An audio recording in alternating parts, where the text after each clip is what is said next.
Welcome back, everybody. This episode is going to be about Goodreads and how I've benefited from the app Goodreads. This is how I track all of the books that we have in the library, and I also enter all the books that I want to read on their TBR, to be read list.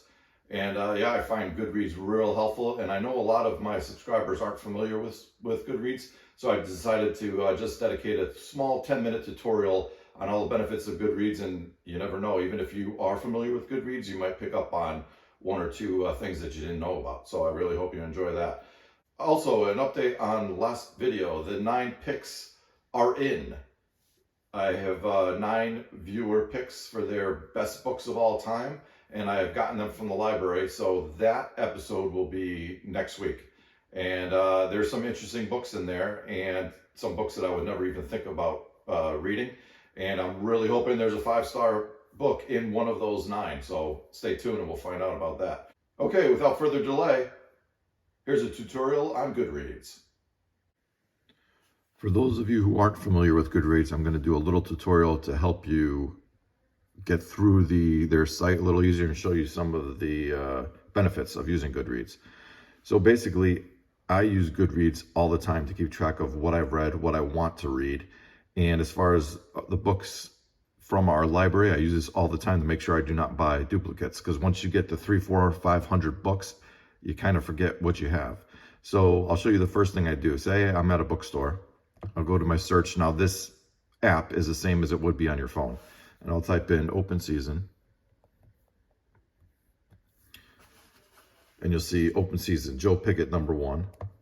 Click on that. And now you see that I've read it and I gave it 4 stars. This has an overall rating of 4.01 with 52,000 reviews. If you swipe to the right, it'll show you how many pages the book is, when it was published, and then the last one is about the author. If you scroll down, you're going to get basically what the book is about. Here's the ratings, people that actually wrote reviews. And this is the important part. This is where you find out if it's a standalone book or if there's other books in the series. I had read 3 Inch Nails. And if you see here, that's book number 24. But I did it anyways. This book, when I read it last month, it was his latest book. And I just wanted to see if it was any good. It was in the new section of the library. So I really enjoyed this. I gave it a 4-star. But this tells you that's book number 24.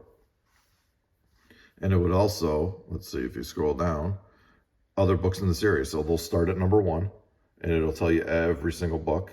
You can click on any of them. This is already marked as want to read by me. You see the rating.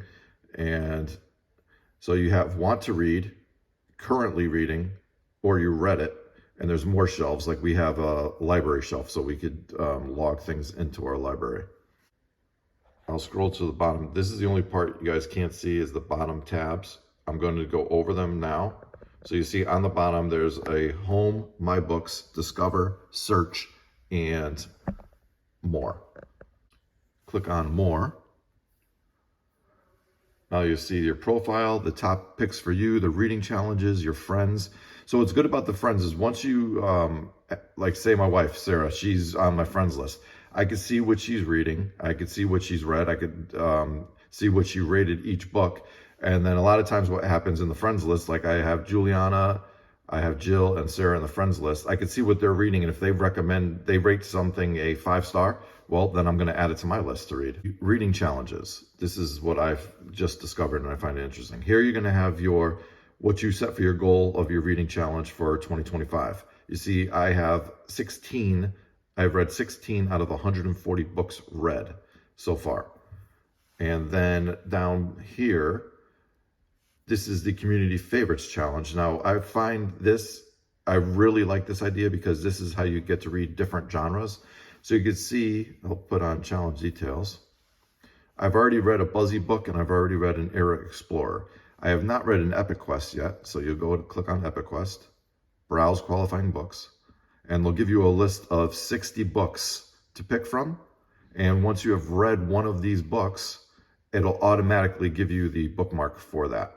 And this just opens you up to new genres and these are supposed to be some top books in this category. And you can see all the books you get to choose from. And you see, these were just released in February before they said mystery. And all mystery is it's showing you it has not been revealed yet on March 3rd. And this is the hint celebrating Women's History Month. So let's see what they have for sweet and spicy.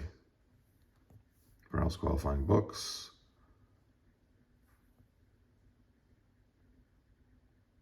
Okay, so I have Fourth Wing that I'm going to be reading this month because Rebecca recommended it. So once I complete that, it will automatically give me the bookmark for Sweet and Spicy.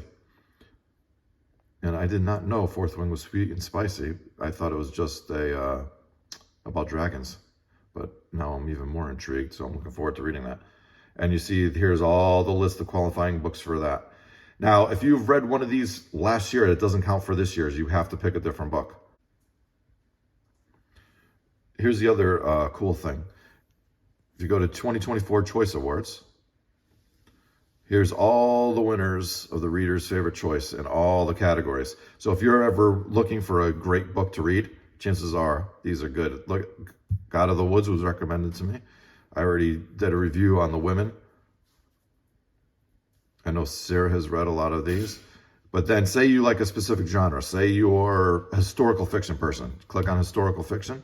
And here's the Reader's Favorite historical fiction books from last year. James, I'm definitely want to read that. And this I'm trying to get from the library. But this is the best way to get really highly rated books. So there's, like I mentioned in the other videos, there's so many books to read. Don't waste your time reading a 2 or 3 star book. Look for these 4 and 5s. Now, because someone else rated them a 4 or 5, they're not necessarily going to be 4 to 5s for you, but chances are pretty good you're going to enjoy these books, especially when they have, let's see how many ratings the women have. So this book has been rated 1 million times and it has an overall rating of 4.62. So chances are good, if you like that genre of historical fiction, you're going to enjoy that book. One other thing I wanted to go over, and that's giveaways. If you click on giveaways, every single month they do hundreds of giveaways. These are by the authors and publishers. And you just enter for free to win a book. It'll show you how many copies they're going to give away and the deadline. And all you would do is hit enter giveaway. Automatically your address comes in, so they know where to ship it if you win. And yeah, so these books I found out, as soon as you enter the giveaway, that book gets onto your want to read list. So yeah, there's literally hundreds of books. So what I usually do is, if something interests me and I see there's a lot of copies going to be given out, I give it a try. And I just started doing this, so I'll let you know if I ever am lucky enough to win any of this. Going back to clicking on my books, usually it'll show up like this. It's what you're currently reading. You could update the progress by saying what page you are on. Here's your want to read list, which you see I have 517 books, and then my read list. So if I click on this, I could see that this book almost has 1.5 million reviews. This is the book that was recommended to me by Juliana, and it has a 4.30. So I just started this book today, and it's very good so far. I'm on page like 50. But once again, you'll see the book description. You'll see Juliana marked it as read. Juliana rated it 5 stars. And this comes up because they're on your friends list. And then these are community rating and reviews and other books in the series. So now I know I'm reading number 1. Here's book number 2 and book number 3. And if I click on it, it should say book number 3. Good Girl's Guide to Murder, book number 3. I mean, Goodreads is really awesome and it's free. And the best thing about it, say your phone crashes or it dies and something happens with this is a login site. So that's the thing I was afraid of. Some of them you have to pay to be able to log in. And I was always afraid, like if something happened to my phone and it crashed, I would have lost everything I logged in and everything I read. So this one, you actually log into an account. So if I get a new phone or something doesn't transfer over, I'll never lose what I have saved. Other thing, once you click on that, you'll see other books by this author and then what readers also enjoyed. I use this a lot too. So if I really enjoy a book, you're going to get all of these recommendations, what to read next since you like that book. It's almost like Netflix for movies.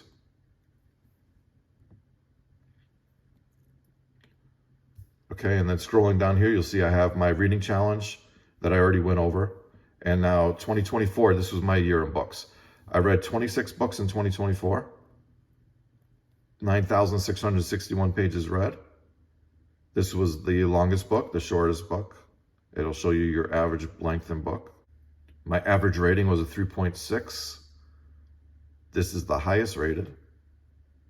And then I have my reviews. I've only done a couple of reviews, but it's nice that it puts it together like this. So you could always go back and say, hey, look at all I read. And it's just a really cool way to keep track of everything. Rather than being old school and writing it down, look how much nicer it is. Like I'll go into, let me see, I'll go into what I've read. And just look how much nicer that is than just looking up what you scribbled down. And as you know from the first thing, sometimes I can't even see what I write down. So this just comes in so much, it's so much easier. And you see the first book I ever read, well, not ever read, but the first thing that got me back into reading, The Housemaid. And then you see how it goes from there. All of the books I read, my first 5-star. Yeah, so I think you should all, if you haven't tried Goodreads before, give it a try. And it's very simple to use. And it's a great tool for not only tracking what you read, but giving you recommendations on what to read next. Yeah, so I'm really looking forward to next video. We're going to see what you guys picked for me to read. Until next time, keep on reading.